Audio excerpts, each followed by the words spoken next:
Don't you just love it when you record an entire video only to realise your audio was... I won't swear on YouTube. Okay, this is take two. Hopefully the new and improved version, right? So, it's Alireza, the man on everyone's minds right now. He just leapfrogged Ding Liren and Jan Nepomniachtchi, the two world championship players, to go number 2 in the world, only behind Magnus. Now, it's games like this which is why this young man is so exciting. This has really just rekindled my love of Alireza games recently, seeing some of the chess he played. Now, this one is rewinding to 2020. It's the Chess Bra May Invitational Blitz chess online. Alireza's opponent is Anish Giri. Wait till you see this one, so instructive. So e4 on the board. Now I've got the game review switched on here, which is annoying, but I can't turn it off now. c5 played, now knight c3. The second most common move by a long way. Knight f3 is top. Whoops, can't fire, knight f3. Now we get d6, we see knight f3, knight f6, and if you take the centre here with d4, we're back in main lines. But Alireza goes pawn to h3, and he's setting up some aggressive intentions, as we'll see.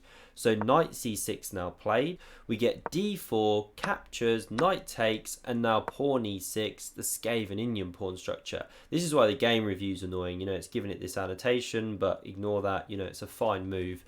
Now we get bishop e3, bishop e7, and g4. Alireza setting out his intentions to attack on the king side.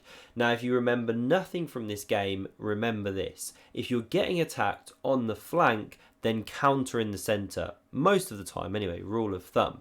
So you can already go d5 here, for example, as a good move. And if g5, you take on e4. Now what Giri does is start with pawn to h6. Now we see queen e2 from Alireza. More common there, queen d2, but this has points. We're going to see it bounce out here. Also, it covers g4 in some lines where white pushes the h-pawn. And now Giri takes on d4. This is the thematic point mentioned, that after recaptures, you go e5, you kick back the bishop with a gain of time and central space, and bishop e6 played. So you have weakened this square, and a key strategic battle now ensues over that square. But okay, you're getting play, you're going to attack on the queen side.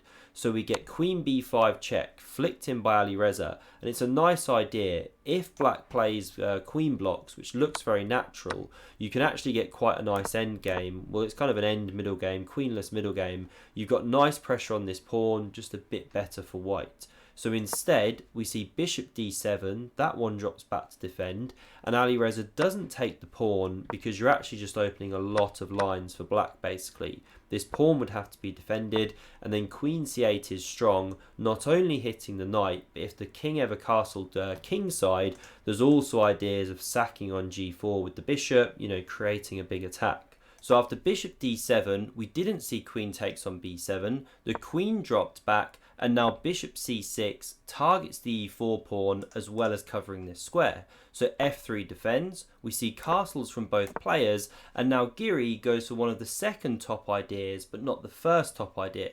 So the top way to play was remanoeuvring this knight, either to h7 or d7, open up this battery to protect the dark squares.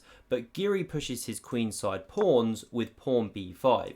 a5 also a top choice. Now, this gets the question mark because you're giving a pawn, which Alireza duly captures. And after rook b8 pinning, probably what Giri was expecting was queen a4. Breaking the pin, hitting this one, and after captures, knight captures, well, queen d7 is strong. You hit this knight, it can't take here, or you drop your queen. So the best is knight c3, and then you can switch, threaten mate, the computer says b3 is best, and rook fc8 immediately pressures the knight, and so on and so forth. You've got a good attack, going on for the pawn.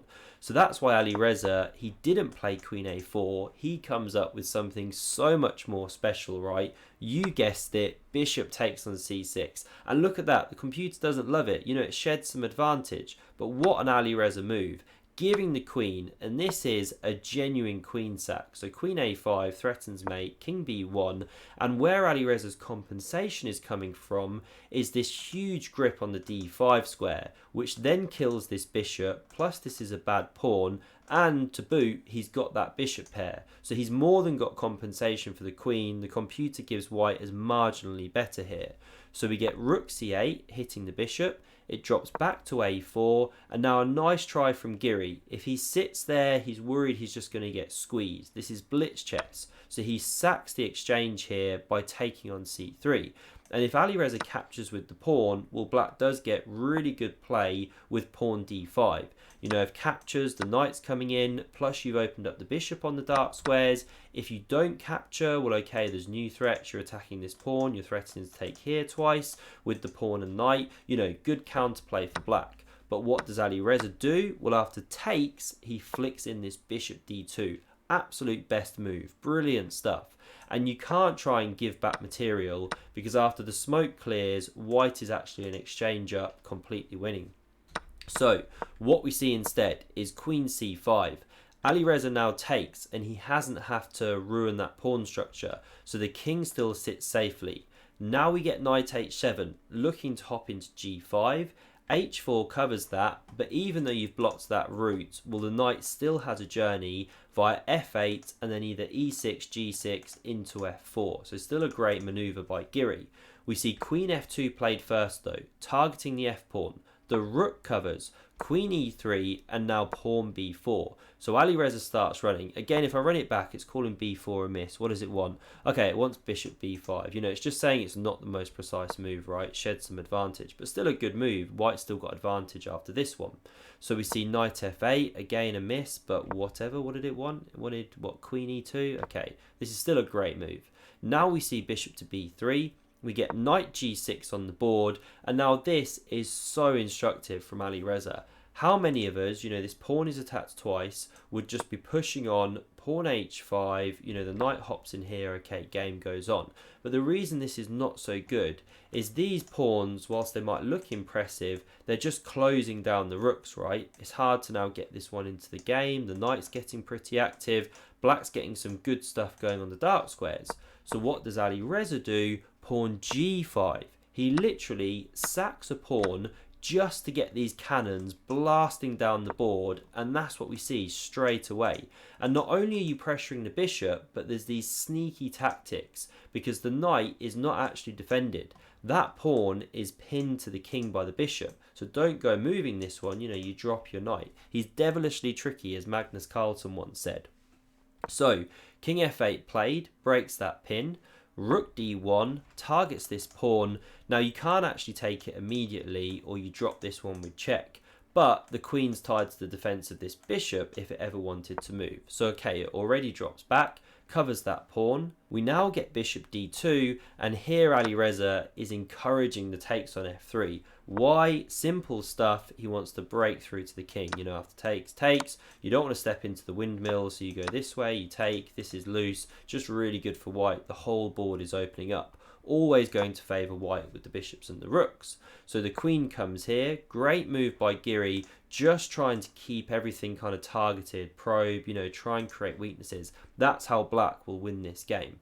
Now we get rook ge1. Kicks the queen again, it doesn't take the pawn. We get bishop e3, targeting this pawn, and now a great move by Giri, knight h4, ignoring it. It wasn't easy to defend. I mean, you can go a6, but it can always get attacked again. You know, there's different things going on. But this one goes for active counterplay, looks to take with the knight, so that when the rook comes, okay, you're not picking up tempo on the queen. Now we get rook g1, but here Giri, he blinks. He was doing well with this policy of just harassing with the queen, and queen e2, still the best move. Plus, then if you get kicked again, when you cover the b5 square, you stop this pawn from running. But what we see Giri play is takes on f3, and now he's walking into lots of problems. Now you can actually bring the rook across and run into all of those problems as before. That actually looks way the most logical and is the best move. But Alireza decides to take here. Now this is called a miss, but it's still a good move, basically because this pawn is now very dangerous. And after queen takes on e4, we get pawn b5. Push 'em, baby. That's what Yasser would say. Now we get knight f3, bringing the knight into the game, targeting the rook, rook h1, and there's actually a threat of checkmate on the board. Why is it calling this a miss? What does it want? Okay, it wants bishop d5 immediately, but you know, this is still a good move. Now, mate is threatened, so bishop e7, I was going to say, bishop e7 to g5 gives the king a square. Now bishop d5 skewers that queen to the knight, and look at that for a wooden shield, right? You know, I had some fun drawing some arrows. The queen comes to e2, keeps the knight covered, and now we get this pawn b6, pushing on up the board. Now, there's one move here to actually keep black in the game, which is why this is called an inaccuracy. I mean, the players are on seconds here. Can you find the only move for black to not lose on the spot? And it's not an easy one. So, the move to play is bishop e3, and you stop the pawn pushing because then you take the bishop, you cover the square. So after this move, best for white is actually abandoning this pawn. Basically, it's quite hard to activate other pieces. So that's why the best is this one, targeting this pawn. Okay, game goes on, line goes on. There's a rough balance here, but it's very complex. Anything could happen. But knight d2 check was played instead. This is losing on the spot. Alireza simply chops. The queen recaptures, pawn b7, and we get resignation. How are you stopping that pawn going through? Well, you're not, right? It's game over. So Alireza, what a player, what a beautiful idea in this game. To see another one of his amazing games, check out the video on screen and do consider subscribing to never miss a future one. Thanks for watching and see you soon.